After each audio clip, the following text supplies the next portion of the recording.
जय माता दी साथियों, मैं नंद विश्वकर्मा अपने इस channel Nand Vishwakarma Hindi and math में आपका हार्दिक स्वागत करता हूं। आज का चैप्टर है वर्णांक या कूटांक का वर्णन। वर्णांक इसे ही कूटांक कहते हैं। तो सबसे पहले तो देखें वर्णांक किसे कहा जाता है।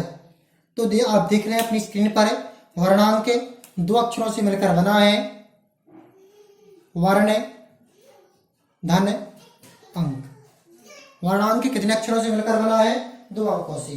तो किसी भी संख्या को जब अक्षर के रूप में व्यक्त किया जाता है उसे वर्णांक या कूटांक कहते हैं। वर्णांक दो शब्दों से मिलकर बना है, वर्ण धन अंक।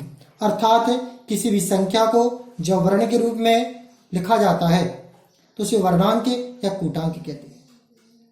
संख्या या अंक कुछ हम किसके रूप में लिखते हैं? वर्णों के रूप में, तो इसे हम क्या कहते हैं? वर्णांक या कूटांक कहते हैं। तो देखें वर्णांक या कूटांक में किस वर्ण को किस अंक के रूप में माना जाता है। तो का से लेकर इंगा तक 1 से 5 और या तक जो इनका क्रमांक है वह उनका अंक होता है। तो मैं आपको वर्णांक की परिभाषा बता चुका हूँ। वर्णांक दो शब्दों से मिलकर बना है, वर्ण धन अंक। अर्थात जब हम संख्याओं को लिखने के रूप में अंकों के स्थान पर वर्णों का प्रयोग करते हैं तो उसे हम वर्णांक कहते हैं। वर्णांक में का को 1 2 3 4 5 6 7 8 9 10 11 12 13 14 15 16 17 18 19 20 21 22 23 24 25। हमने यदि लिख दिया 1 2 3 तो इसे हम वर्णांक में क्या लिखेंगे? 1 को कहते हैं का, 2 को खा, 3 को गा। यदि हमने का खा गा लिख दिया तो इसमें वर्णांक में संख्या लिखी कहलाई 123। इसी प्रकार आगे देखते हैं। देखें यह को 30 कहा जाता, रा को 40, ला को 50, 60 70 80 90 100। इस प्रकार हा हलवाई तक 100 तक के वर्णों को अंकों के रूप में अंकित किया जाता है। अब हम इस संख्याओं को लिखते कैसे हैं? यदि आ गया क्वेश्चन में कि पेपर में लिखकर आ गया गा चा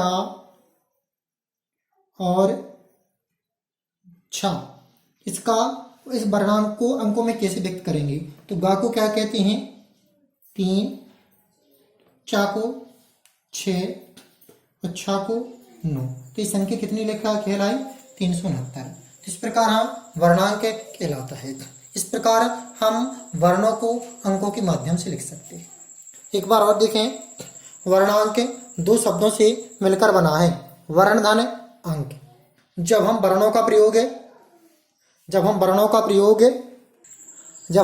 प्रयोग संख्या लिखने के लिए अंकों के स्थान पर करते हैं तो इसे हम वर्णांक या कूटांक कहते हैं। वर्णांक में का से लेकर माँ मछली तक जो वर्णमाला में जो इनका क्रमांक है वही इनका अंक होता है।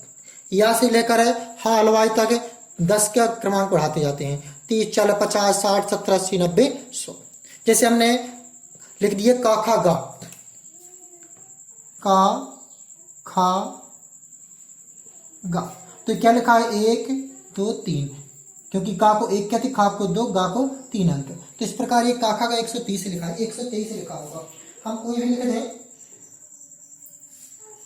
घा चा गा छा, ये अंक क्या लिखा है? अब घा को कितना लिखते हैं? घा को 4, चा को 6, गा को 3, छा को, तो ये संख्या लिखी कहलाई 4639। तो इस प्रकार आपने देखा कि वर्णों को हमने अंकों के स्थान पर लिख दिया और जो संख्या बना दी। ये खा छा खा घा चा गा झा, ये लिखने का तात्पर्य है 4639। का खा गा का तात्पर्य 123। तो आपने देखा ना कि संख्याओं को हमने किस रूप में लिखा? वर्णों के रूप में, और जब हम संख्याओं को वर्णों के रूप में लिखते हैं तो वही कहलाता है वर्णांक या कूटांक। क्योंकि हमने इसमें अंकों का प्रयोग नहीं किया बल्कि किसका प्रयोग किया, वर्णों का, इसलिए इसे क्या कहते हैं, वर्णांक या कूटांक। जय माता दी साथियों।